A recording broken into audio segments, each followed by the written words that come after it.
Today on the Meltdown, Wednesday, we'll see our first ever Triple Threat Tornado Tag Team Trivia titles handed out, and we have one of the competitors here to preview the battle. Speaking of battles, are we witnessing one between Foo Fighters frontman Dave Grohl and Taylor Swift? We will discuss. There was no shortage of drama on House of the Dragon. Did episode 2 live up to the standard that has been set thus far? Another emotional weekend at the box office as theater owners are crying tears of joy following an additional huge Inside Out 2 haul for Disney. And speaking of Disney, what would be the best advice that John could give to the House of the Mouse as they look to get Marvel Studios recharged and ready to once again dominate like they used to? You'll hear some helpful words of wisdom in Luntz's list. It's all happening right here on the Meltdown as we are presented by MyBookie and broadcasting live from the Culver studio. Two big boys in a tiny studio, teaching you and me about everything they know that makes sound a meltdown. It's the meltdown, time for the meltdown, coming for the meltdown. Let's start the show. Welcome in all of our lovely Meltdonians to this little land that we call the Meltdown. Here with you daily live, 2 o'clock Central, 3 o'clock Eastern. We are thrilled to be here with you for what was a weekend full of entertainment headlines and news that we can't wait to dissect. Joining me along for the journey, I'm Tim Melton. That is Mr. John Lunsford. John, how you doing after the weekend that was? I'm good. It was a nice, relaxing weekend for the most part. Little House of the Dragon last night. Yes, watched a handful of movies. Yeah, it's good. Let's jump right into House of the Dragon here because this is non-spoiler, our reaction to House of the Dragon. We have a spoiler-filled reaction that is up on the channel now that has me, Rockstar, John, and Tyler all reacting to what happened in episode 2, as this is a series that, in my opinion, just keeps getting better and better and better and richer and more full of characters that you actually care about. The dialogue was fantastic last night. The cinematography, there were moments where you just were able to take a breath and enjoy what it is that they're capturing. I thought House of the Dragon episode 2 last night was some of the best TV I've seen in a long time. I won't go that far, but it was good. It was one of those that kind of has to move the story along, and I know a lot of people want action, violence, sex, whatever it may be, like they get from Game of Thrones, but, episodes like last night kind of make it a little more grounded and, are good, and I like episodes like that. So overall, did this get your stamp of approval as being one of the best that House of the Dragon had to offer? What's holding you back? I mean, without getting into spoilers, is there a certain character that you just hate, or what is it that's keeping you back from giving it your full vote of approval? There's just the problem with Game of Thrones. It's not a problem, but it is there's so much to explore. And every Game of Thrones episode, you would get 15 different stories that you had to follow. House of the Dragon isn't quite that bad because you're following more one family and then these splinters from that family. But we're getting to the point where there's certain parts of episodes that I'm like, okay, I wish they had waited on that and focused more on this aspect of the family. And then the next episode, Game of Thrones would go full episodes, sometimes multiple full episodes without ever touching on a certain story that's going on within the world at that point, because you had to follow Daenerys and her trek. You had to follow the Lannisters. You had to follow the Starks. You were following the wall. Really multiple houses. Right. And this still has multiple houses, even though ultimately it's the Targaryens, and that's kind of it. But you have the Targaryens, the Hightowers, the Valerians.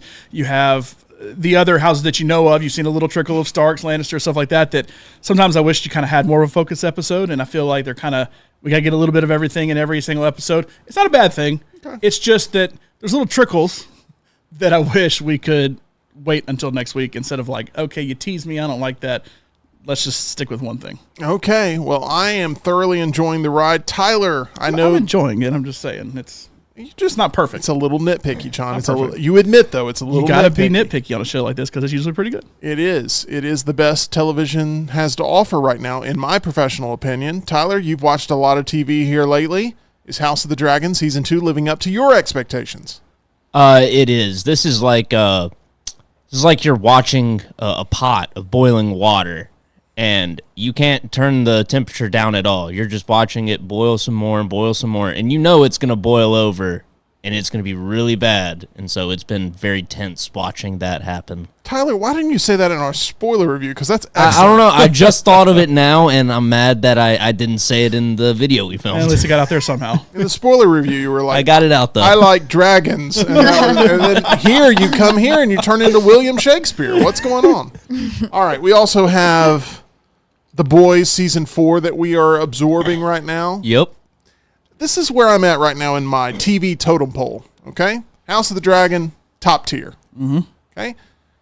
The Boys is right there in the middle tier. And then bottom tier is Acolyte. And that's what I'm absorbing right now.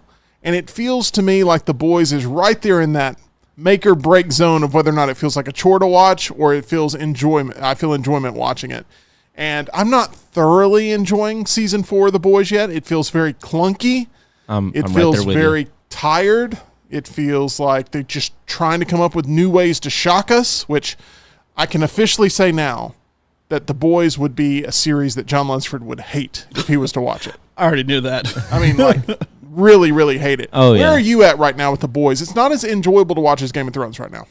No, it's not. It's still a good show. I'd put it at, like, upper middle as far as, like, tiers of television. But this season, it feels like not much has happened. It's kind of turning into the same feeling as Supernatural was starting to get, where you've got these almost monster of the week, enemy of the week type episodes, and it never really feels like the group's getting closer to their main goal. Yeah. And that's been my main issue with it. I feel like the show's running out of steam a little bit. Season 5 will be the final season. This is Season 4. We just made it through Episode 4, but I'm still chugging along, and I'm hoping that we end up hitting some big points here with meaningful characters taking on meaningful characters, because that's what's really missing right now. There's a lot of pawns that are being sacrificed. Let's see here. We have Beantown Brandon in the chat. Such a brilliant episode of House of the Dragon. Very sad how much the family civil war is slowly destroying everyone around them.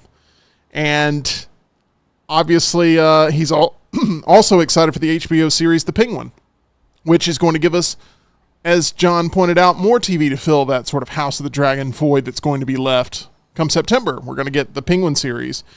Do you plan on doing like a proper rewatch of the Batman 2022 before you end up going through the Penguin? Because you watched it not too long ago, and it actually increased in your book in terms of value to your own personal preferences. Yeah, I mean, I've seen it a few times. I will probably rewatch it going into this, just like I'll rewatch Dune 1 and 2 before we get into Dune Prophecy. But, I'm looking forward to it. I thought Colin Farrell was better in that than he was in The Banshees of Inisherin a couple years ago when he did both of those roles, but was nominated for an Oscar for the latter.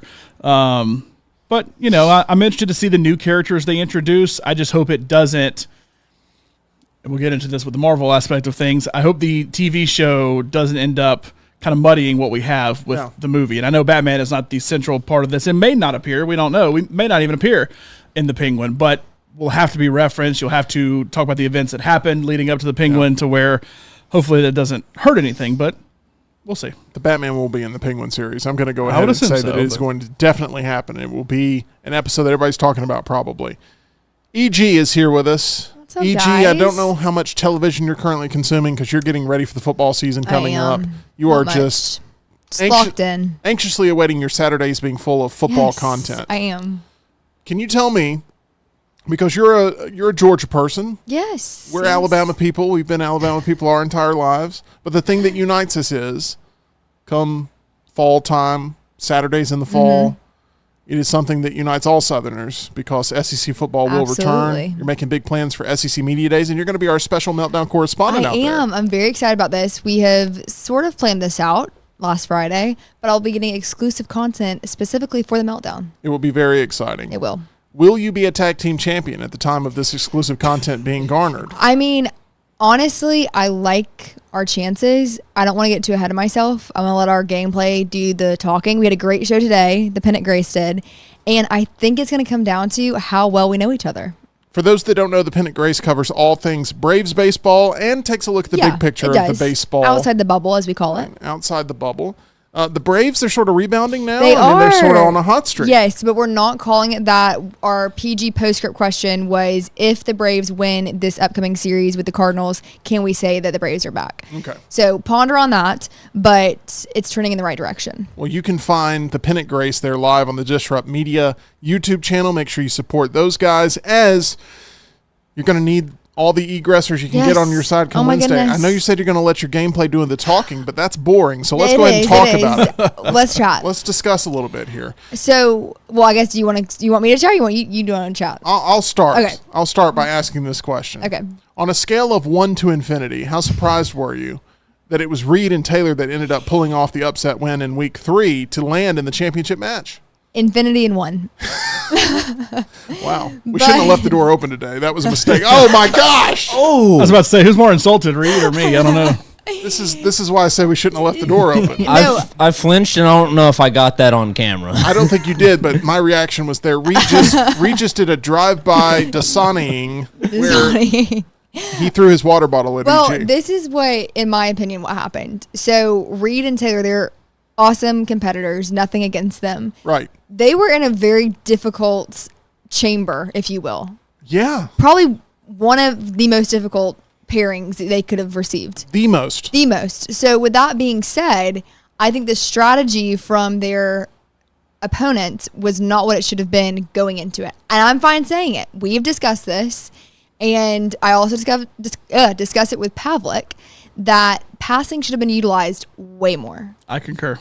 And I think that it was a game of they sat there while their opponents imploded, and they took advantage of it.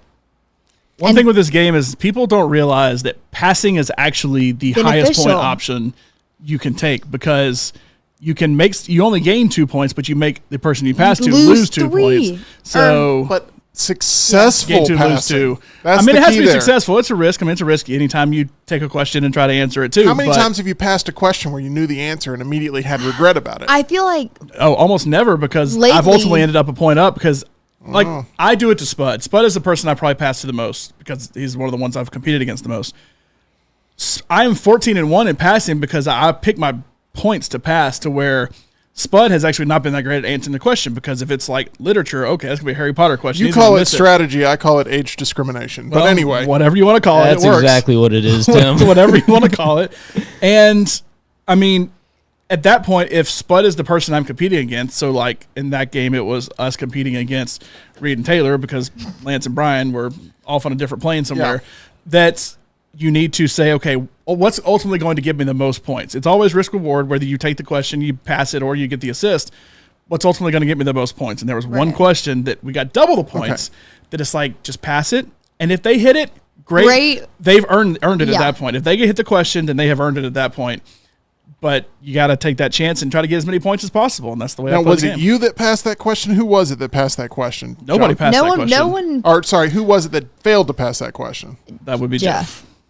And we were screaming from in there, pass it, pass. I mean, it was an interesting game because it wasn't the questions and answering was not the strategy. Like, how big of an upset will it be if Reed and Taylor win on Wednesday? Oh my gosh, it'd be incredible. It would be, it'd be a huge upset. And you're going to prevent that from happening. Oh, well, hopefully. John Lunsford wasn't able to prevent that from happening. I believe in you, Reed. I don't think that's authentic there. I was waiting on another water bottle to come in here. All that to say, I think I'm excited. I think that my competitors are. Come in here. Come sit right here. I believe in you, Reed. Come sit right here for 5 seconds. Goodness. Okay, Reed, you've been talked about enough. We're going to get a camera on you. I said all good things. Let's get him the microphone over there. Okay, this is going to build up a little bit of the sort of hype for Wednesday too. Reed, I'm just asking basic questions here. Here's my Dasani bottle. Yeah, I don't know how it ended up in here. EG said Infinity +1. How shocked she was that you guys won. Because everyone was. Y'all were shocked. We knew it was going to happen all along. Oh my goodness. We were expecting that. Of course. We just didn't want to overplay our hand yet.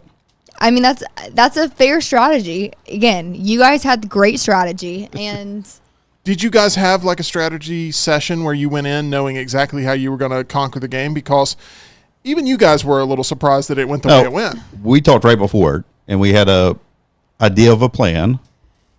it came into play a couple times, which it did work out for us. But I think the other people made some mistakes, personally. That is I'll be That's being all exactly honest. what I concur. said. I'll be all honest. Exactly what that I is said. absolutely fair. Where do you like your chances for Wednesday? Because you're playing with house money at this point. Yeah, Tennessee. You've already overperformed in the tournament. Oosh already owes me a steak dinner, so I'm up on that game. I think Taylor's going to come through on some random answer. That gets passed to her, probably. It gets passed to her, and that will shock it all. Shock everybody. You get a question passed Shock to you, the you world. answer it right. Shock the world. More power to you. Yeah. I mean, I feel good because I do feel some overconfidence on opponents. John, Wow. are Ush and EG the Not Vegas looking- favorites right now? Oh, the huge favorites. they're both world they're champions. They're the Vegas favorites because they have played the game. Like, my wife constantly this past weekend is like, okay, how do I play this? And I have given her a strategy, I think, to play this. Is collusion of a former opponent to a... I mean, By the way, Hunter in the chat says Reed and Taylor winning was a kick six type level of upset. I think it's more of a 4th and 31. I've given my wife a strategy that I believe will work if implored, and I don't think she will do it. I think she will. I think She'll be stubborn about it, you think? she'll be stubborn about it a little bit, but See, I don't see Laurel being stubborn. depends. No comment. Trying to set him up there. But I think also Rocky is more willing to kind of take the Brian and Lance approach and be like, I know this, I can answer this. This is something I should know. Therefore, when you give me the category, I'm going to take it. And that could help. Could be their downfall. I mean, it's ultimately been. That's why I have not been as down on Lance as everybody else is, because like Lance has set 2 massive low totals, but World record holder. he's gone for it. And I still think depending on the question, he could still knock it out of the park Yeah. potentially. I think Rocky's kind of the same way. He will be more willing to pass. He's obviously more willing to challenge. To where I think it'll ultimately level out. It depends on if Laurel does my strategy. If she does, they will win. They will win? Yeah. If she doesn't, EG did not like that. it has nothing. It has nothing to do with people missing. It has to. I got It's a it. strategy of the game. We got it, John. On Team Pennant Grace, Ush has been the trash talker, but EG has been the non-verbal assassin, because you give some looks, including to the host of the show, who's just trying to keep things moving along, that are painful. I mean, like you go for the kill with Yeah. just your looks of like. She's walking around with a little confidence. I think that all the pressure in the world is on Team Pennant Grace. Oh, absolutely. I would walk around with zero confidence because I went into this past time with all the confidence in the world. I normally come in here and say, I'm going to lose. This is stupid. I don't want to do this. And I win. you And were- I went You into guys last week were. like, I'm going to destroy everybody in here. And we got destroyed. So, There's images floating around of you in the lobby with your headphones on, where you were getting in Oh, the like- zone, listening I to think a Numb water Encore. poured on somebody kept coming and sprinkle water on me. But yeah. Are you going to be planning to throw water at people during the actual contest on Wednesday? Because We've you've got a already couple thrown a water ideas. bottle today. We got a couple ideas pre-game. Oh, wow. I'm just excited to get out there. The old trick of pulling the fire alarm at the hotel for the visiting team. We got some things lined up. We all share the same building, so I don't know how that's going to work. But We don't sleep here though. all of a sudden, we'll be playing Parking Lot Meltdown Triple Threat Tornado Tag Team Trivia for the titles. Well, good luck to you, Reed. Thank you. I mean, you guys, no one had you in this spot. The world doubted you. I'm not sure anyone is taking you right now. James is in the chat saying Rockstar and Laurel have this. I think Rocky and Laurel, they're dangerous. I think either team, either one of them, they've got this thing handled. You guys have nothing to lose by playing Court Jester. Listen, we've No, we've we're accomplished true all our goals. We're good. politicians. Yeah, you have everything to lose, EG, because you actually have a chance here to make history as the first-time tag title holder. The world thinks that you're capable of doing that. Reed and Taylor, they don't have a ton of pressure. And the other thing is, you on your team is the only one that has to show up the next day for work. That's true. So I mean, I'm just going to take this in stride, and I'm going to give our best egressor effort. Which Team EG are you happiest has been eliminated from contention? Would it be Ooh. Tyler and Spud? Would it be the Lunsfords? Would it be John and Jeff? Would it be Lance Probably- and Pavlik? Probably Lunsford. Current world champion. Current world champ, because that's strategy, and that's why I'm a little intrigued about what you're relaying to Laurel. But I'll live with it. I'll tell you my strategy after the game. Landmine Believer says Reed and Taylor won because they sucked the least. Yeah. Ooh. Hey, first place. Last time I checked, it's still a win. It's a win. Okay. Well, thank you so much, El Presidente, stopping by here. #technically He the will truth. be on the Meltdown on Wednesday, getting ready to compete alongside his partner, Taylor Korn. EG, we won't continue to try to get strategy out of you as you and Ush are going to be going into this thing. Ush is. Do you have to worry about keeping him calm during this? Because he can get wound up and turn into a spinning tornado in there. I support everything my partner does. Okay. We'll see if the chemistry continues to provide wins for you guys. The Foo Fighters had been playing in London Stadium on Saturday when Dave Grohl made a joke about playing in London the same weekend as Taylor Swift. He said, quote, "We like to call our tour the Errors Tour. We've had more than a few eras and more than a few blanking errors as well. Just a couple. That's because we actually play live." Grohl prefaced the remark by saying, "I tell you, man, you don't want to suffer the wrath of Taylor Swift." This was not something I expected to take place over the weekend. No. Previously, I thought Dave Grohl and Taylor Swift had a pretty good relationship, the way he's talked about her publicly. Maybe I'm wrong. John, I know you've probably already been filled in on all this drama in real time as it was happening.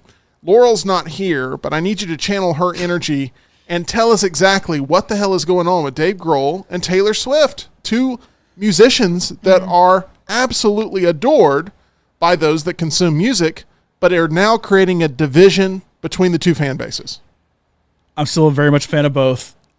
I will say the video I saw of Dave Grohl doing that was kind of a side shot where wherever they were, the upper deck of that place was completely empty. Yeah. So Someone said Dave Grohl doesn't sell obstructed seats like Taylor Swift does. Someone said that in like the replies of the comment of that. You know what? Taylor Swift still got money from those seats. Yeah. I was looking at those seats this morning, actually, for Amsterdam. That, this is him trying to be funny. I don't think it's as bad as people are making it out to be. I think he's making a joke. He's trying to entertain he was misunderstood? people.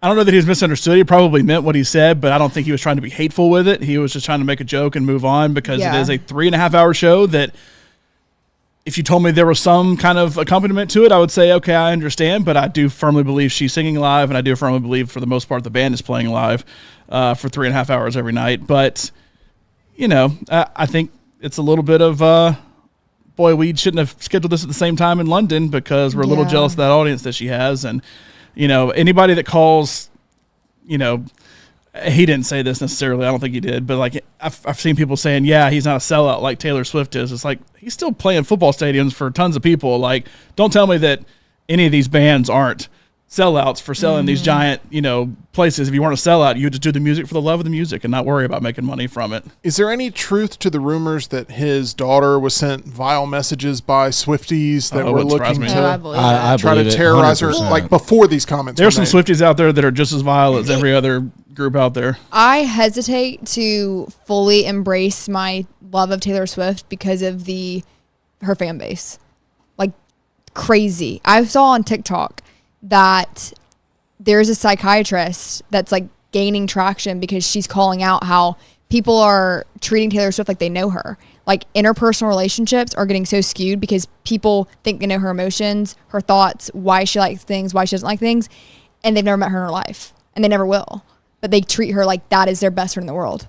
Doesn't sound very healthy, to be honest. Anytime there's a figure in the world that is idolized on that level, it can become very unhealthy.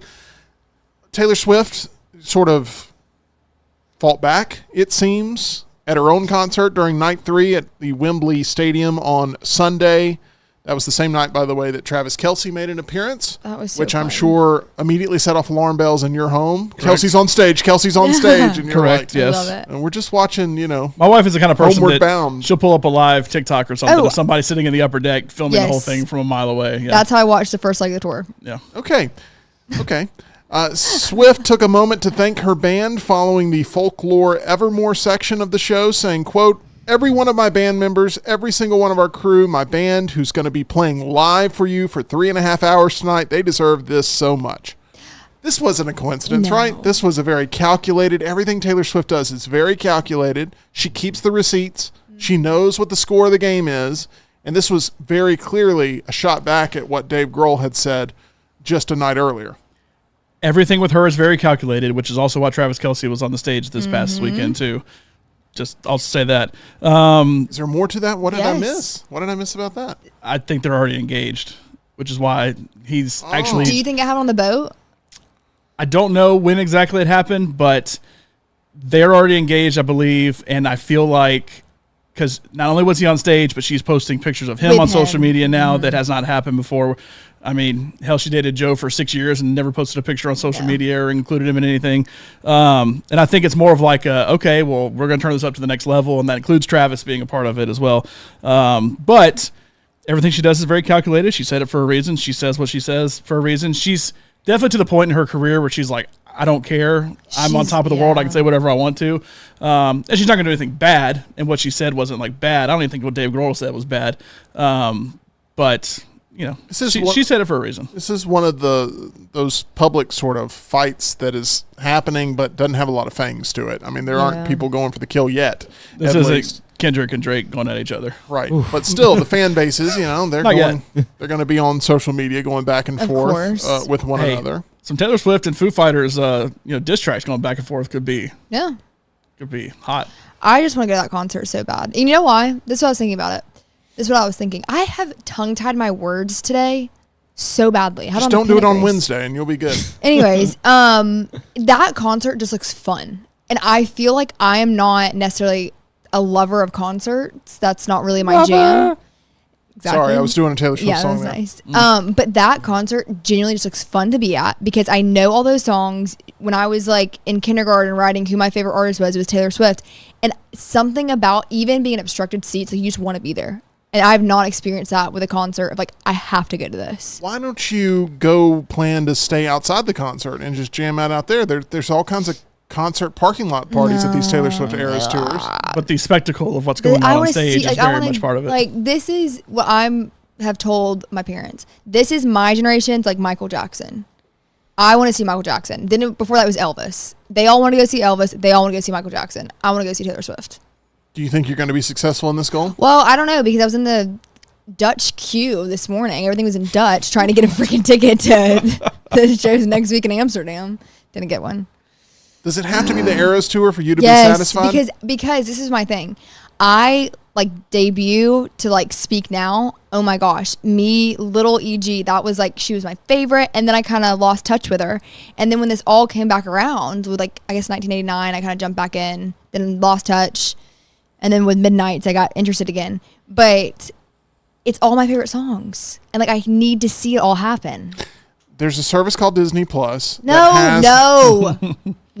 Okay, you can watch it as and many times as you want. The tour does seem very different now compared to how it was. Even last like, year. Because like Laura and I've talked about trying to go to New Orleans when she comes. Yes. It's crazy expensive, and luckily we got in the queue before all that happened for Atlanta last time. But like we've talked about going because it is very much a different concert, and just a little bit I've seen of it, it is very much a different. She has evolved the show. Obviously, she has a new album since starting it all, to where she has very much made it like. You still want to go back. It's not. I feel like I'm missing out, even though I've already seen the show. Yep. One of the big pieces of drama from the weekend with Taylor Swift was with this new album. She's releasing a lot of different variants of this album. This is kind of interesting. And it's creating a lot of panic with people who feel like, oh man, I've got to own every single edition that is put out by Taylor Swift to be a completionist in her physical library. It's called Print That Money. Yes. And some fans have talked with publications like Variety that have said that they've spent over $10,000 to be able to accumulate all of her physical media. And there's a lot of other artists that look at the way she's putting out all these different variants, and they are disgusted by it. And I don't know if it's jealousy, I call it jealousy. what it may be, but they think it's too much. Well, nothing's stopping them from doing it. No. So the past few years, there's been a vinyl shortage, like in terms of manufacturing. So I wonder if Taylor Swift making 10 to 12 different variants for every album actually delayed the process for other artists getting their records pressed. Some other artists think it's a way for her to just try to remain at the top of record sales. Well, every it's week. also that. Okay, I did have. I mean, look, It's More power to you. she's dominating. No one's taking away from that. But is she obsessed with keeping all of the spotlight there for herself and her own product compared to letting some other artists have a chance at the top? To play devil's advocate, I saw a tweet and it said, imagine if Michael Jackson released 15 versions of Thriller. That would be kind I of, would love that. I mean, that would be kind of interesting for the time. But as you're saying, Lance, she can do whatever she wants. If people are buying it, that's not on her. It's her fans that are. Oh, the retailers want it. People are buying it. People are buying it. At what point does it become a complete oversaturation? Because some would argue that it's already there, where they've already when reached people their stop peak. buying When it. people stop buying it, that's when you Supply can say and demand. that. Yeah, The demand's there. Supply keep it. doing it. Amen. Well, it seemed like Dave Grohl sort of took a shot at that supply and demand sort of feeling, and we'll see if there's any more legs to that for sure. Some say London Bridge is falling down after all this drama. If your dental bridge is falling out, then visit the dental professionals at Alabama Dental Associates. That's where you'll meet my friends Dr. Jeff and Dr. Brian over on Grants Mill Road. They are in what I like to call the friendly era because their entire staff is completely equipped to meet all of your needs with all the latest advancements in dental healthcare technology, but they're known for having the friendliest staff in town. If you're ready to find that perfect dental team, reach out and try Alabama Dental Associates for yourself. They're accepting new patients right now and can help you feel at ease about all of your upcoming dental procedures.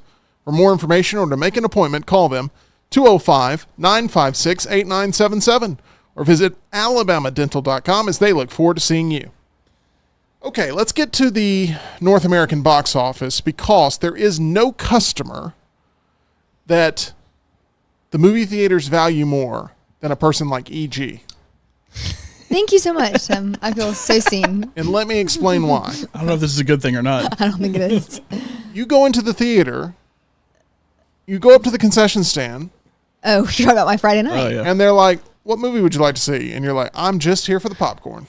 And you got a bucket of popcorn, Yeah. and then you Yes. got out of there. I did. So the theater makes 100% profit Yeah. on the Popcorn bucket of sale. popcorn that cost 2 cents to make, that you decided you had to have movie theater quality popcorn. Because let's be honest, me and you right here, okay? There is no replication No. on the store shelves No. for actual movie theater popcorn. I No. don't care if you slap movie theater butter on there the or whatever. powder. Yeah. Don't even. It's Don't even Don't AMC even has get their close. own brand of it's not No, the popcorn same. does. It's not the same. Okay, Got to my be bad, cooked my at the bad. theater. It has to have I'm sorry, that guys. burnt. It's So, like got- maybe a few stale pieces in there from the last batch. Right. It's got to look Gotta be Teletubby authentic. yellow. Teletubby Yes. yellow in order to have Yes. that perfect flavor to it. I think it's made with bits of real Teletubby, so it's Maybe. good. Don't know. Okay. But anyway, the point I'm getting to is you walk in, you go, I want a bucket of popcorn. I assume Mikey drove you to the theater. Yeah. Is that right? So okay. You want me to set the scene? Set the scene. All right. So it was a great. This was Saturday night or Friday night. Do you guys remember? I think Friday it was night. Friday. Friday. night. Okay, so I guess we'd come back from the Trustville social thing for the next round, and we sat by the pool. I am rereading Harry Potter. Actually, I'm done now. I reread Half-Blood Prince. Could help you for Wednesday. And Deathly Hallows. I know throughout it, I was like, man, that would probably be a good trivia question. I was cataloging. But I read both books, and I wanted to watch Half-Blood Prince because I just finished the book. And so I get so excited, and I'm like, well, I need to go get another copy of Deathly Hallows because my hard copy's at home, but I want to read it now. Okay, awesome. So then I'm like, well, I'll make homemade popcorn because I have like the little kernels. And I said, no, that's not actually what I want. I want movie theater popcorn. So naturally, I said, hey, let's go get popcorn from the movie theater and let's just buy it and then we'll leave. He was like, okay, awesome. So then we go. I went to Barnes & Noble first, got my Deathly Hallows book. Then he put his hazards on, dropped me off. And I walked inside and the little attendant was like, hey, like, can I get your ticket? I said, no, just here for the popcorn. He was like, all right, cool. Just okay. And then and then you walked into a theater, you enjoyed Inside Out 2, I was and you about walked to say. right back out. Yeah. No, I'm just kidding. So then I go up, and I think I might have accidentally cut someone because they had those little touchscreen things. I just wanted to talk to a person, and I When you say cut someone, you don't mean like with a knife, right? You mean like cut in front of I- somebody. I think EG I- walking up to the line with their switchblade, flinging it around. There's a difference between tongue-tied and felonies, and I just Yes. want to make sure that we... no, I accidentally cut a. I think maybe I don't know. Maybe they just let me go, but I didn't want to do the touchscreen moment. I did just, it again. You're saying you're cutting somebody, and I'm I worried. cut I someone. want some popcorn. You Give me cut some off popcorn. someone. You got to say you cut You cut off. someone off. You cut someone in line. You cut someone off No. in line. You don't No say you cut... cutsies. You cut them off in line. You cut in line. If you say you say cut something them- around cut other than I cut them. Yeah.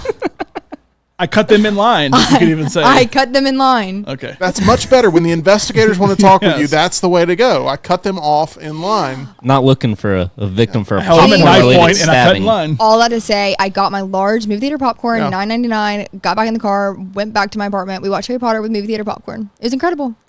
Now, did you hog the popcorn? Be honest, because you're a popcorn fiend. You're a movie I am a theater popcorn popcorn fiend. She cut fiend. him for it. You could say. No, I think I did a pretty good job. Okay. But it was incredible. Percentage of the time you go to the theater, you run out of popcorn in the popcorn bucket. Oh, before the previews start. That's why I'm wondering if you were able to actually enjoy the popcorn I did. fully through I the movie. forced myself. Okay, you forced yourself not to eat it Yeah, all in the yeah, car. because I You mean, snuck a few kernels. I did. Be honest. Of Okay. course, of course. All right. Well, anyway, that was an exciting Friday night. It was. I sent you guys a picture. You did, which is how I know about the story. Yeah. I don't know if we'll get any pictures in the future because you probably don't want your Well- whole entire private life thrown No, out no, there that's like okay. this. I said popcorn, no movie, thinking of y'all. We felt it in Yes. our hearts. Nope. The text I got, though, was just cut up to get this popcorn. And I was like, oh, my gosh. EG going You for thought the it was kill. gifted to me though. What was Well, I thought maybe someone had gone to the theater and they'd gotten a Oh, refill for you and that said, is really EG, I know nice. you love popcorn. My dad has done that before. Yeah, that's but what I was thinking. No, I thought you just meant I arrived and they gifted me popcorn, which would No. be incredible. No. But you know, and I think this is going to blow EG's mind. It's EG. She has a knife. Give her popcorn. Exactly. But they have been promoting, and I've never done this, but like giant bags of movie theater popcorn That that you you can can just buy buy? to go. Yeah. Wow. I mean, And- that I'm the target audience for that. I feel like next time you need to ask them about that because I Yeah. feel like it's going to be a much better deal for you. And Those you're gonna bags get, are huge. Is it fresh though? Is it warm? I don't See, think so. That's a I good don't question. I don't think it is. I don't Still. think it is. I just want the piping hot. I want it to. Oh, it's so good. Well, I'm glad you enjoyed it. I actually had a situation where I felt kind of bad about it because I got a popcorn that was bottom of the barrel popcorn. Yeah. And then I see the fresh one being made. And you're like, And I just poured that one out and I said, can I get a Yeah. refill? And I got the fresh popcorn. I Yeah. felt like, EG, I didn't cut anybody. But golly. anyway, let's talk about the box office. Inside Out 2 cutting down the competition for sure. $100 million in its second weekend, which is more than you projected it for its first weekend, John. What everybody projected Correct. for it. I mean, it's already the highest grossing movie of the year. I mean, it's crazy to see that for 2 weeks. But I had Inside Out, I think, third on my list of highest grossing movies. I mean, now I'm starting to think, could it potentially be number one? And I just want to be completely clear here because yes, 2 weekends for sure, but that's in layman's terms, 9 days. 9 days. Yeah. Inside Out 2 has made $724.4 million globally, including $355.2 million domestically. It was only down 35% from week 1, which is absolutely insane. wow. The Incredibles 2 at $1.2 billion is the all-time top grossing Pixar release. John, will Inside Out 2 pass Incredibles 2? How much was it? $1.2 billion. Yeah, it'll pass it. There were only kids and families when I walked in for popcorn. It was slammed. So. I keep wanting to make knife jokes, but I'm not going to do that Oh here. my goodness. Toy Story 5, by the way, comes out Toy in Story 5. 2026. What? Andy left for college. What are they going to do now? I think they're going to bring Andy back. I really do feel like they're going to bring Is Andy he a back. play kid? He's probably on eBay looking for his old toys, probably, if I had to guess. He's like a son now. I had Inside Out number 3 on my lunches list that I did of top grossing movies with the rough projection at $750 million. 9 days, it's already there. I know. So Great. It is gonna- overperformed, and there's a lot of reasons it's overperformed. I almost gave you the lenses list of tell me why Inside Out 2 has been successful as it's been. Ooh, I like that one. And I decided not to go that route because I think the future of Disney is way more interesting to me than what we're currently going through. And I think more part Inside of it, Out. That's the future of Disney. I'm going to start with Tyler. I think part of Inside Out 2's dominance, because this is not a movie you want to see, it's not a movie you have seen. But part of its dominance is there's not a lot of competition. Correct. There is- 2024 has been an abysmal year for films. Oh, yeah. We decided to launch a mainly movie-going podcast during what was the worst year of theatrical exhibition in my lifetime. Sounds really smart to me, but Inside Out 2 is saving a lot of that because it's actually a quality product, John. The word of mouth on this has been insanely good. It's almost got nothing about it that seems to be detracting from its wholesomeness. There's not a lot of people out there trying to make, political remarks pieces, around this or yeah. trying not to tear it down. It seems like it's bringing just people to the campfire. It's giving them the exact experience they want, and it's sending them out to recruit more people to go watch it. And when Disney sticks to the basics of what they try to accomplish, there's no media empire that's more successful than Disney at drawing box office dollars.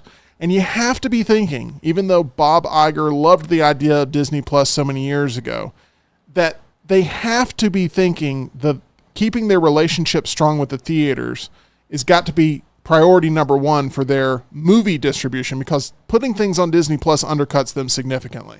It does, and I still think Disney Plus is a product of, oh man, everybody else is doing this, we got to be in the game. And you ended up hurting yourself by doing that I don't know if they had just completely scratched Disney Plus and said, we'll just use Hulu a little bit for when we want to do something.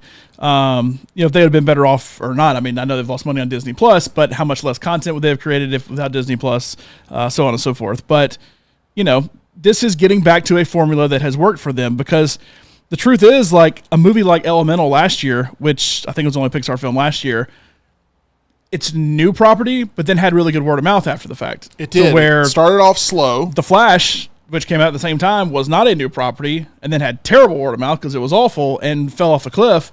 And then Elemental ended up doing pretty, I think, outdid The Flash overall. It did. And to stay on Elemental real quick, started off at one of the lowest Disney Pixar openings ever, grew in word of mouth, but I think at that point, the thing I was worried about with Inside Out 2 was actually something Elemental ended up helping with, because families had become accustomed to all the new Pixar movies are just thrown on Disney Plus, and they're not that great, so you don't really have to watch them anyway. Luca wasn't that great. Soul wasn't that great. Some people love them, whatever, Turning Red. These just became disposable flicks at that point. Elemental comes out. There's not a rush to go see it. Then the people who do go see it go, it's a pretty good movie. We were one of those. We went opening weekend. There was nobody else there. We told people it's pretty good, and the next thing you know, 6 months later, people are like, Elemental is really good.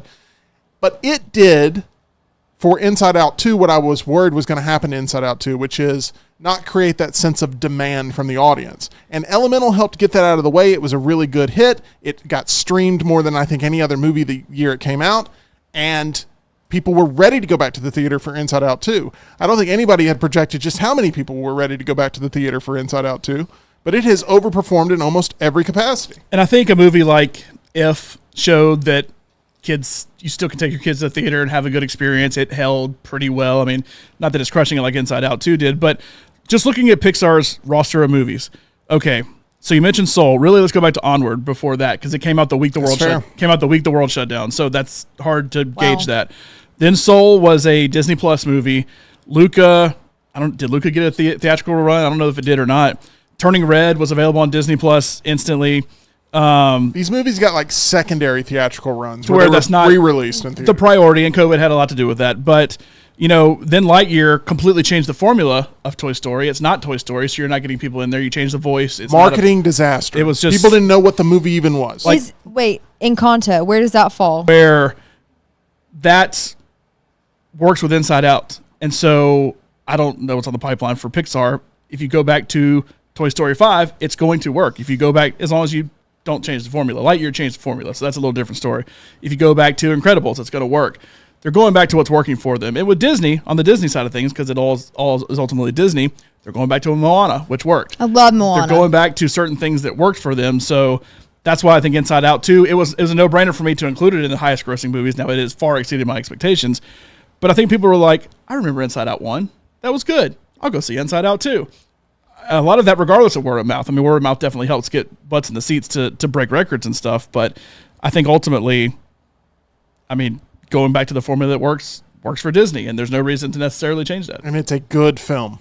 It had to be a good film for this to hit the amount of money it's hit. Has anyone people know seen immediately. it? Yeah, me and Lindsay both have seen it. It was literally talked about at church yesterday by our pastor. He was like, it's actually a good movie.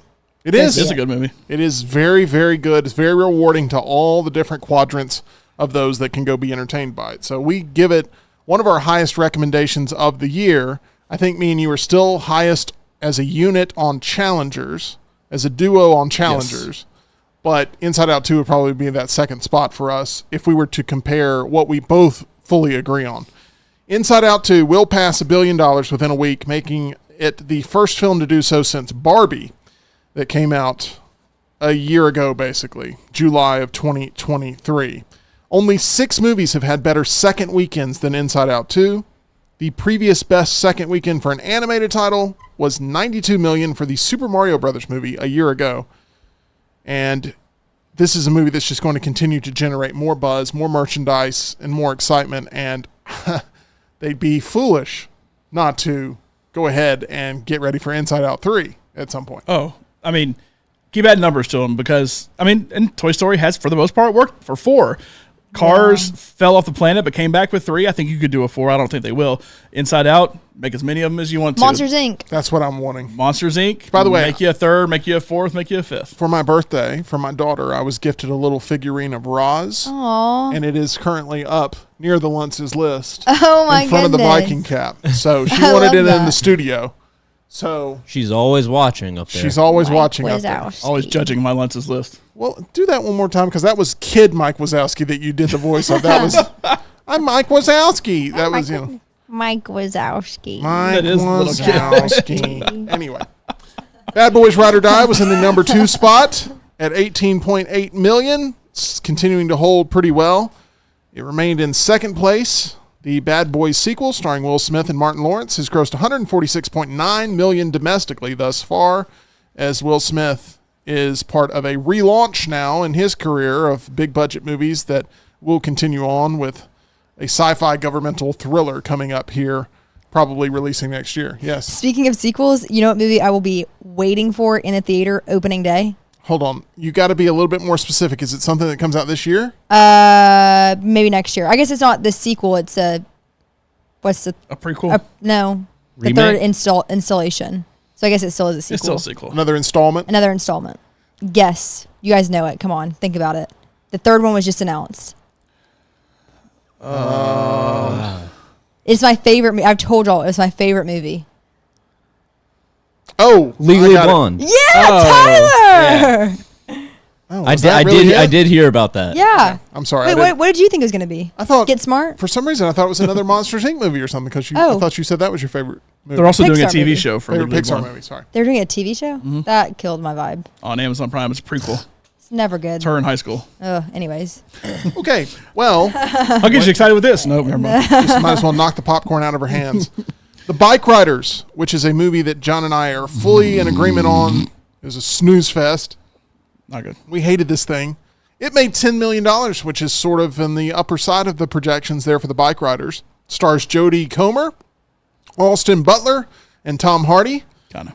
as they are in over 2,600 venues right now as the Bike Riders. Cost about $35 million to produce. Those are hard costs.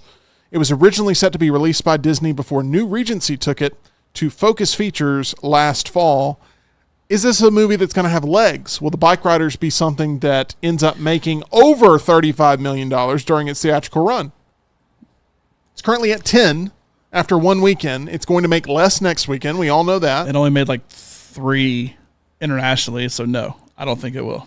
This is, A Quiet Place is going to take anybody who would have gone to see the Bike Riders is going to go see A Quiet Place this week. Inside Out may still hold, but A Quiet Place will take that. Yeah. And then 4th of July weekend, maybe there's something in America about watching a bunch of guys on a motorcycle, but even still, Despicable Me comes out to where it's going to crush the box office. So I don't think it's going to do much. And anybody who wants like a real American movie and wants to feel real patriotic is probably just going to go to the Angel Studios release that weekend anyway. Yeah, there's too much competition for it, I think. Tyler, where are you at currently on the Bike Riders? I know walking out of the theater after seeing it screen unseen a week ago, you were very high on it.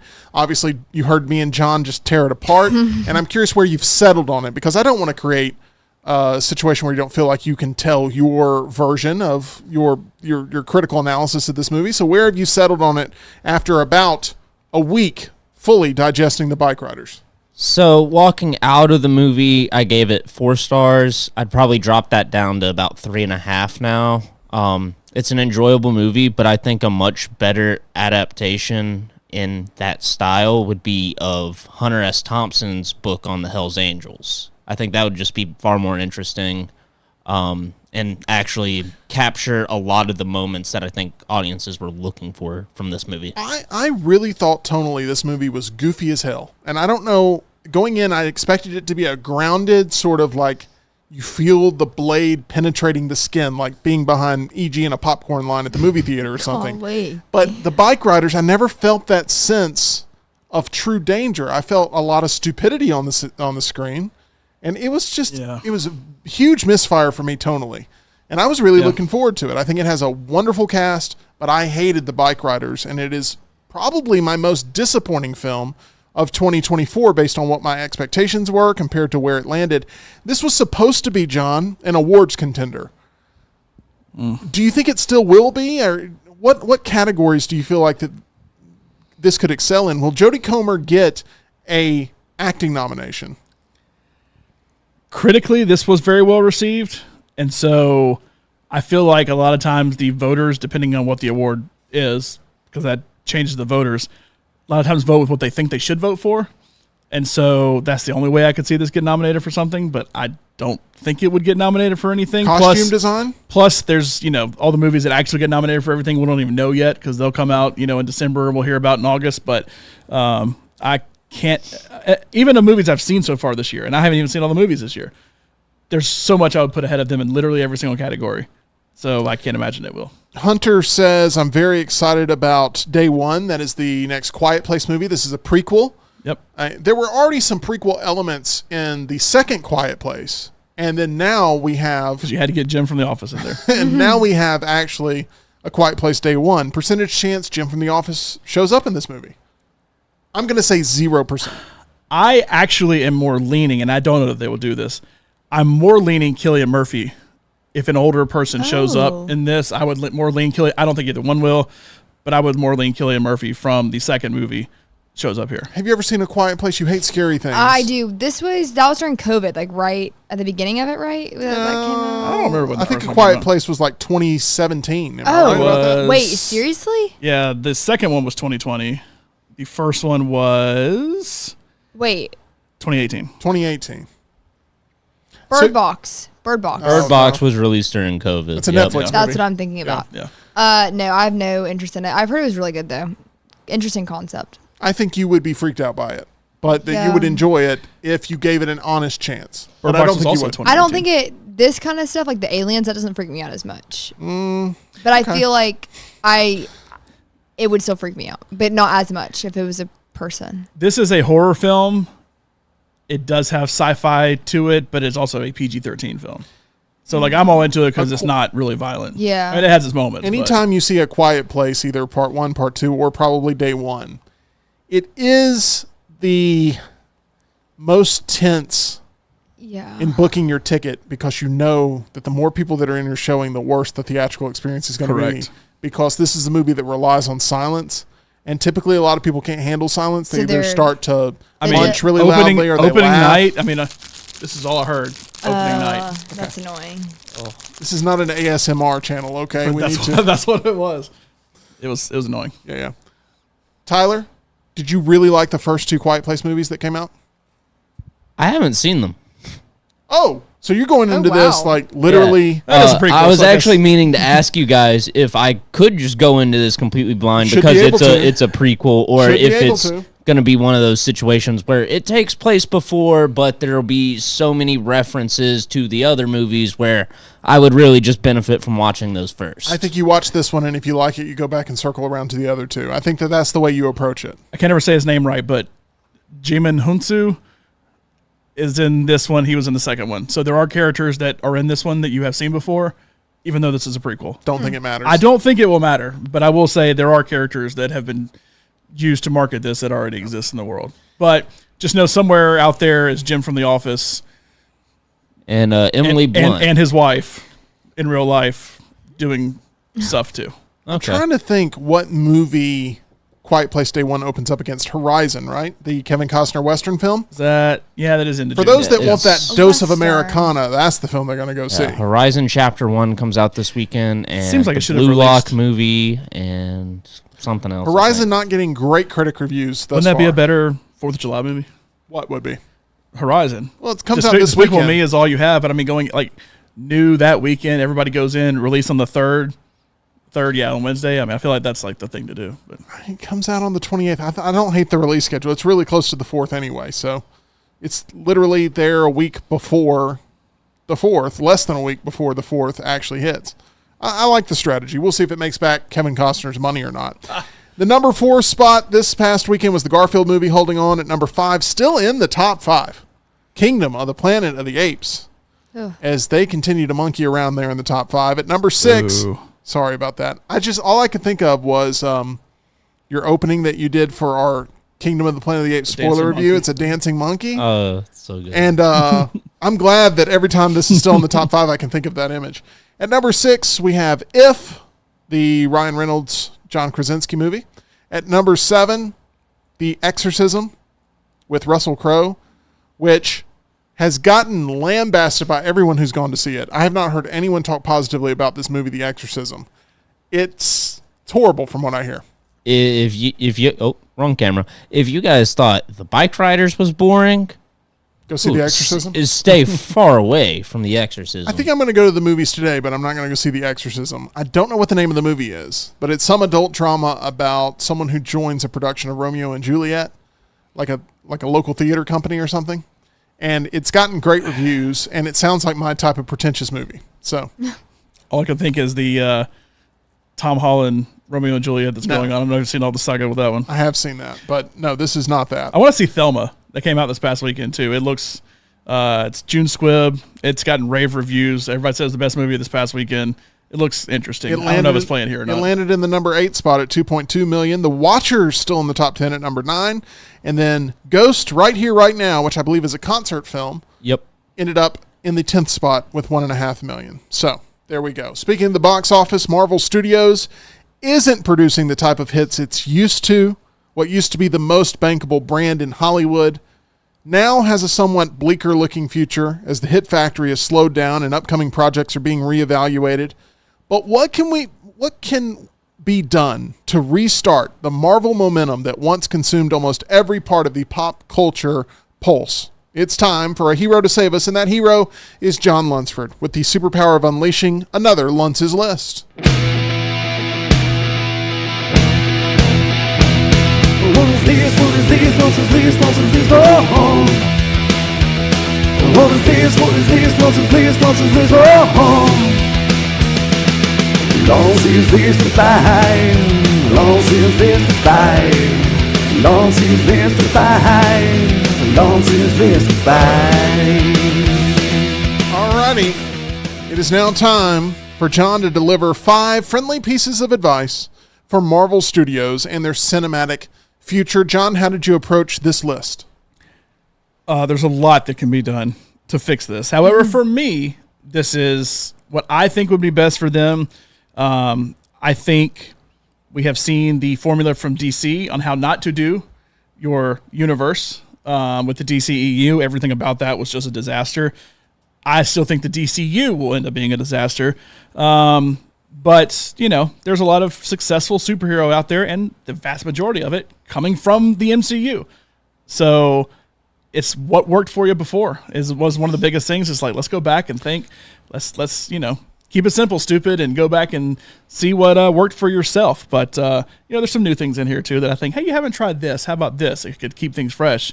But, bring it back down to earth a little bit. Let's go ahead and get to number 5 on Luntz's list of 5 ways to get Marvel back on track. Obviously, Deadpool and Wolverine is going to be a huge smash hit in July. What will the word of mouth on it be? Don't know yet, because no one has seen it. But there's a lot riding on that to get the fan base back to the theater. At number 5, pick one multiverse. Well, Tyler. wait, there's multiple multiverses? Tyler's being sarcastic. Now, what I mean by this is the multiverse is everything, right? Oh, okay. No, But- that was genuine, Tim. I really thought he was saying there were multiple. I just didn't want to write the whole multiverses. thing out. Basically, they need to pick one format of what the multiverse is and how you get to it Gotcha. Okay. and how you traverse it, because they've had like 50 million ways about how we can potentially traverse the multiverse. Doctor Strange had multiple ways they traversed the multiverse. That does sound like a title of a movie. Traverse the multiverse. Doctor Strange and the traversing of the multiversing. Something like that. I mean, I could say that was already close to one of them. I could say that. It is, yeah. Trademark that. But I can't remember her name. The Multiverse of Madness is the one that they actually did. Elizabeth Olsen. No, not Elizabeth Olsen, but her too. America Chavez. She did it. Remember, she kind of couldn't control it, and then she eventually controlled it. She opens up like a star portal to go in to the multiverse. Then Wanda does it with the Darkhold. That's what it's called, right? The Darkhold, where she takes over another body of somebody in another universe. Then EG's got this one right. Then Charlize Theron comes in at the end and uses a blade to cut open a portal to take Doctor Strange off in a post-credit scene. There's literally tons of ways they do it just in Doctor Strange 2 alone. Yeah, that's not counting Jacob Battalion just opening portals and stuff in Spider-Man too. I think Which technically is not the multiverse. this but yes. goes along with your number 5. all right, then. I don't think this spoils for 3, 2, or 1. I haven't heard those, but I don't think this spoils that. And that is that Marvel needs to get back to payoffs because they have so many things in the air right now, thanks to the multiverse and the madness that it brings, but very few payoffs for the audience. And they have so many different things they've teased, even from Eternals, so many different things that have been teased and none of them paid off. And people eventually are like, can you just tell me what matters again here in the MCU? Like, I want to get back to that linear track of storytelling. And the multiverse has done nothing but make it cloudier. And it also sets your expectations where because somebody in the chat said, bring Robert Downey Jr. back as Iron Man, that's the list. I don't necessarily think that's the answer. Now, would it make people go crazy? Sure. Yes. But like that. She's ready to pre-order her popcorn right now. Because there's so many ways to open up the multiverse and go find you another identical, basically, Robert Downey Jr. Iron Man. Why don't you go do it?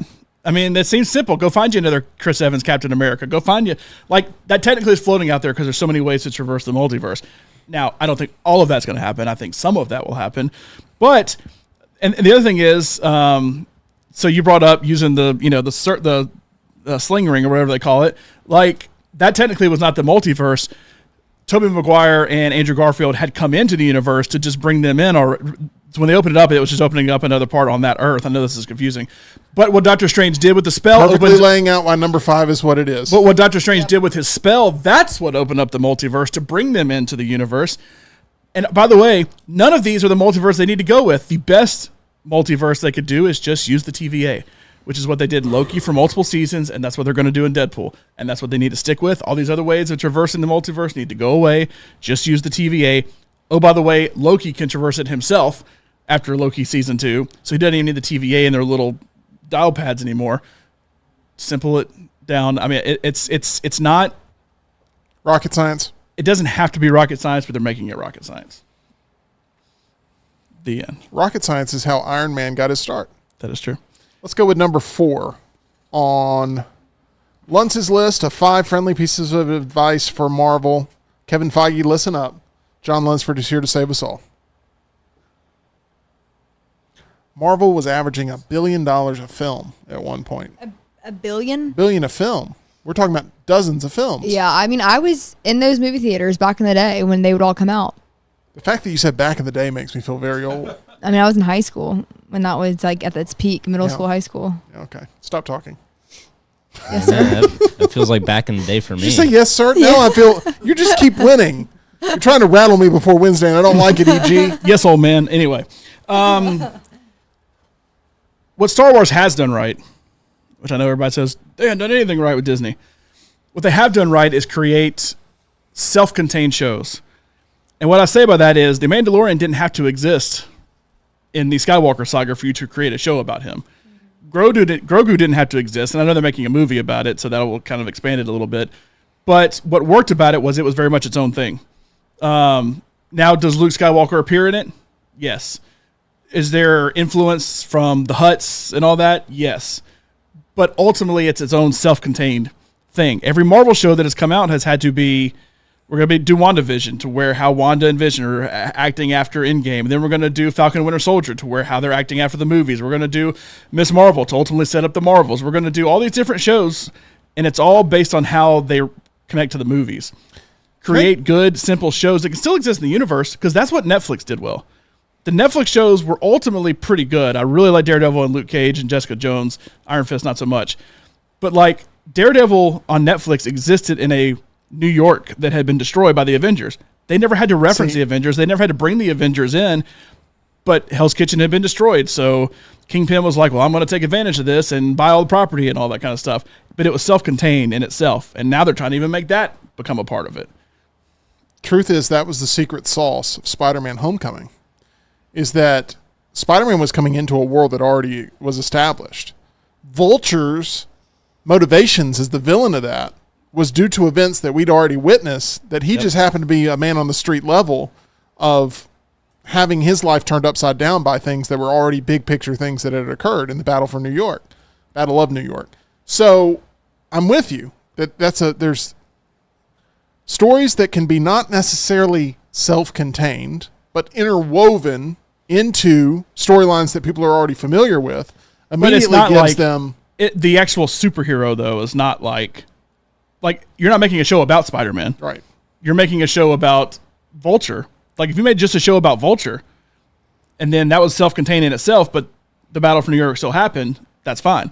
That's the same thing that Star Wars is doing with most of their shows, and whether the shows are good or not. The Acolyte's the only one so far that's been truly self-contained. But, Mandalorian himself doesn't have anything to do with the story, the overall story, even though the story exists around him. Yeah.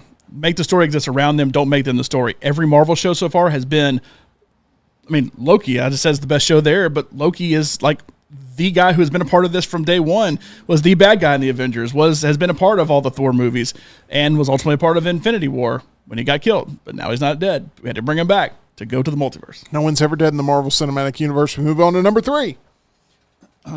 Which is why I think Robert Downey Jr. is eventually going to have a Brinks truck that's going to back up to his home, and he's going to be brought in somehow. I think Kevin Feige will eventually fold on this notion that he has to protect the sanctity of Endgame. We're already seeing Wolverine brought back. Number 3, work with Sony. Create a legitimate Spider-Man universe.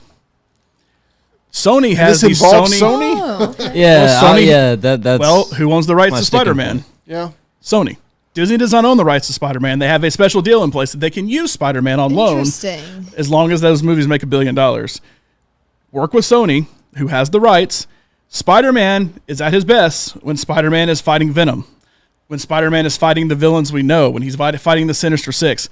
They can't do that because they don't have Spider-Man because of this deal they've made. Disney and Sony need to come together and create what worked with the original Spider-Man trilogy. Create an actual Spider-Man universe. They call it the Sony Spider-Man universe, and Spider-Man ain't there.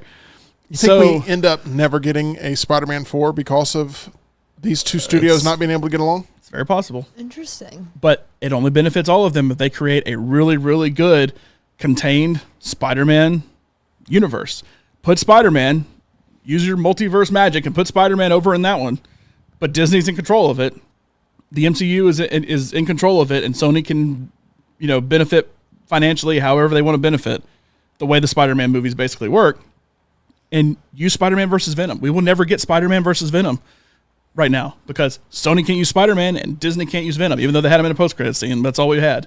Jace brought up a great point here. The Venom movies were like you made a movie about Wario but could never mention Mario. Yeah.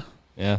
It's even worse and more apparent in Madam Web, right? When When Spider-Man is there, but he's never actually mentioned that he's there. That's so weird. It's also as a baby, but And there's also sound effects that cut off the inclusion of Peter Parker's name in the dialogue. I think you should name him. Sorry, I haven't worked back. He was going to say Peter. He's going to say Peter. I'm not surprised at all by this fact. I even told you, John, that this would happen, but Madam Web has been a huge hit on Netflix with number of minutes streamed, number of hours streamed, because the only barometer for success there on Netflix, I call it the Rebel Moon factor, yes, is how many clicks does it get? And because it is a social media juggernaut, Madam Web, with the amount of jokes and the amount of knowledge that people have of this thing's a train wreck, what do people typically do when they're passing a wreck? They rubberneck. And that's exactly the mentality of Netflix, of if we throw it up there, no matter how notoriously bad it is, people will click on it because of that morbid curiosity they have to That just Morbius curiosity. Good job, Tyler. Pretty There's good. nothing else I can say. Let's move on to number 2. So, Madam Web is crushing it on Netflix. Will it warrant a sequel? Absolutely not. But The movie sure makes you think it will, though. out of a movie that left nothing but destruction, the only winner for Madam Web, Netflix. It's amazing. Netflix wins even when movies lose. Number 2, more cartoons. Now we got What If. What else did we get from Now, the MCU? X-Men 97 has not been the X-Men, MCU. that is correct. I don't think. But it has been by far one of the best things received on Disney Plus. So why don't you do that with the MCU? Do the whole what we're talking about with TV shows. Maybe the bigger picture of the why and how is because of what happened in the MCU, but there's a cartoon based on superheroes that you may not can make work. I'm not saying like take Blade and put it over there necessarily, but like if you can't make a Blade movie work, write a script and write it out, do it on a cartoon. I feel like you could probably get by with a lot less of a budget and a lot easier to do. And it's got exactly as much chance of being made as the actual Blade movie. Correct. Okay, you say that not much of a budget, but can you throw up? Let's say they do Adventures of the Avengers or something. You have to end up paying royalties to every single persona that's captured, unless you just go with comic book character solely. Well, I'm not saying do like the Avengers. Like What If has like everything in it. Yeah. And like probably half the people come back and voice their character. But I'm saying pick a superhero and do a thing about that superhero. It's not like same thing with Daredevil. Let's say Daredevil did not have a TV show, but you wanted to do a Daredevil legit cartoon, and you went to the X-Men 97 people and said, "Hey, let's do a Daredevil cartoon." Well, all you're paying for at that point is Daredevil, Kingpin, maybe Elektra, I don't know. Stick. And that's kind of it that you're really paying for, that you already own the rights for, and who knows who you get to voice it, and you just get voice actors to do it, and it probably would be better.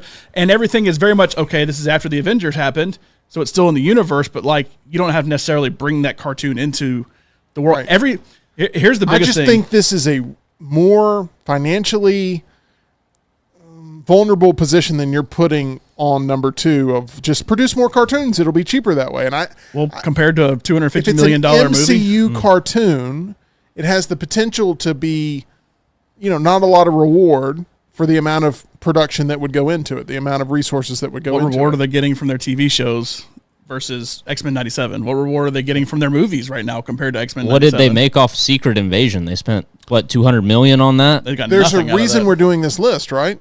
The reason we're doing this list is because you guys are right. Like, they're failing on the television side. But I mean, so far, they've done 2. What If and X-Men 97, I would say both ultimately have been successful.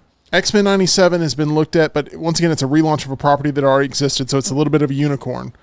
This would be creating something very new that has a tie into the MCU, that once you start tying into the MCU, do you bring back original cast members? Do you end up having to pay royalties for featuring certain people? There's a reason why in the video games, whenever there's like a Guardians of the Galaxy or an Avengers, they use just stereotypical base player sort of level creations in these games. So that way they don't have to pay Chris Hemsworth. So also, SAG-AFTRA rules pay you a lot less if you're a voiceover artist versus appearing on camera. Just ask Pedro Pascal, which is why he takes his helmet off once a season, so he can be an actor, not a voiceover artist. I just think out of the entire list so far, this is the one that excites me the least. Now, I'm also not a huge animation fan. I haven't clicked on one episode of X-Men 97 yet. I'm sure it's fantastic, but I'm not saying that universally number 2 is going to be looked at with despise. I'm just saying that it doesn't quite. I feel like it creates more problems than solutions. Number 2. You don't have to bring big names back. I mean, What If it's half at best come back to do their roles, and it seems like it's more of like, yeah, I'll come do that. I mean, I'm sure they have a contract already that maybe includes this in there because you sign giant deals when you do it, but I don't think you're going to have to pay as much for people to come voice and to use the characters as you're saying. We'll see. It's a lot cheaper than making a movie in general. Yeah. I just think that you get more reward off of the movie compared to... Do you? I don't know what you get off of throwing something on Disney Plus like that. If The Marvels was a cartoon, it would have been a lot more cost effective. Maybe. It didn't make its budget back. Maybe so. Let's go with number 1 on Luntz's list.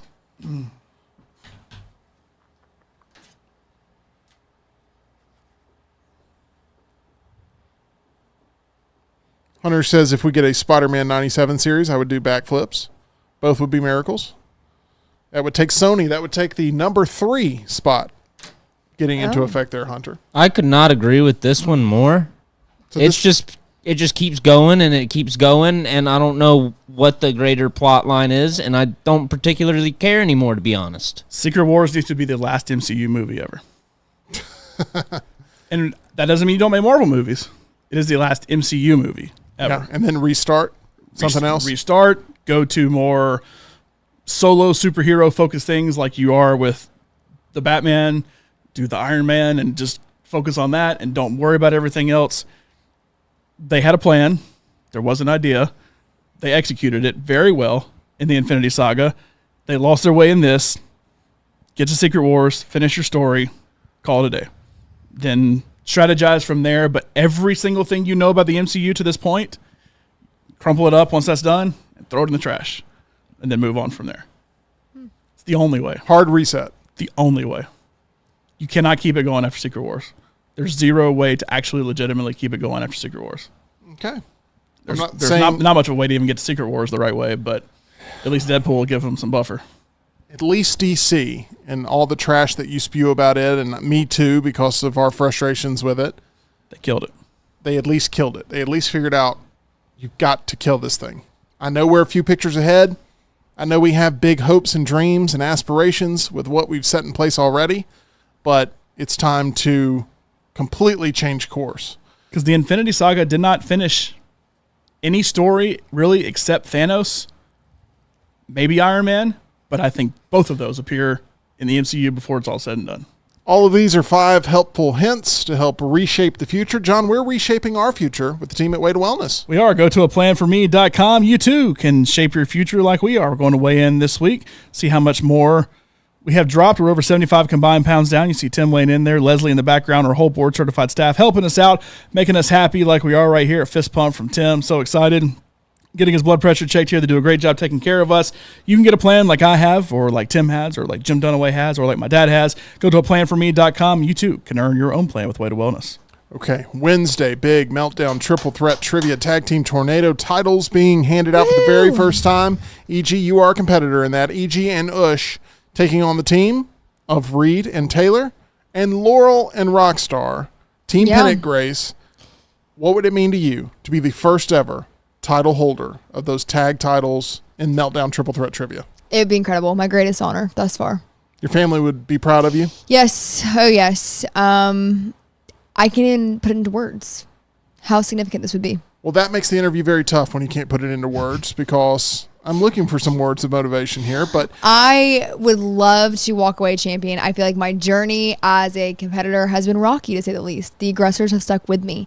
They have been faithful to my eventual rise in this game. Rise. And I think the time is now. It may be. Tyler, we have some in the chat earlier that were saying that you deserve to be in the title round, not Spud, but you solo deserve to be in the title round. There are a lot of people who want a resolution on the whole Tyler Spud thing. Yeah, I can see that. Go ahead and tell you Spud will be in attendance on Wednesday. Yeah, we're going to have a great crowd. Going to have a big crowd. Can you tell them where they'll be sitting? They're going to be, a lot of them are going to be in studio. We're going to try to get everybody in studio, and we're going to have to make that work. That's going to... I look forward to watching everybody try to fit on that Lego chair. No, not everyone's going to fit on the Lego chair, but some will be on the Lego chair, and we'll have to have... People are laying across the top. It's going to be interesting. That's going to add an element to it, because you can be heckled, I've heard. There's going to be a live studio audience, indeed, of contestants of the past and maybe even of the future. Culver's is going to be helping out with making sure everybody's fed, and it's going to be a really fun time. Obviously, we have Blakely's Bouquets that sponsors Meltdown Triple Threat Trivia. And, John, we couldn't do any of it without our title sponsor. That's MyBookie. Go to mybookie.ag, promo code next round. You see it right there, promo code next round. Game 7 of the Stanley Cup Finals tonight. You can go bet on that. I believe both teams are at -110, so it literally could go either way. In that one between the Oilers and the Panthers, also go and bet on the Braves to see if they will turn it around or not. Go bet on all Major League Baseball. Go play in the casino. Play the slots. Added a bunch of new slot machines. Got an email about this weekend. Plus, go play in the live casino. Actual dealers, actual cards. Play blackjack. All kind of fun games there in the live casino. MyBookie.ag, promo code next round. It's going to be really fun tomorrow. We've got another Tabletop Tuesday headed your way. What will we play? I don't know. Did you ever borrow Acrobats? No. Okay. Whenever you want to borrow it, E.G., it is yours to be borrowed. But we will figure that out. That was falling apart down here. It is falling apart down there. What are y'all playing tomorrow? Well, it's a secret. Oh, I apologize. We're not putting that information out just yet, but we will have a debrief sesh sometime very soon. A debrief sesh. And then Wednesday Triple Threat Trivia, Thursday Meltdown Arcade. Then we'll see A Quiet Place Day 1, and we will have our review for you on Friday of that on another fun Friday edition of The Meltdown. It's going to be a fun ride this week. Make sure you're a part of it. Hit subscribe. Hit a thumbs up on this video. We appreciate everybody who makes The Meltdown a part of your daily routine, and we will see you again very soon.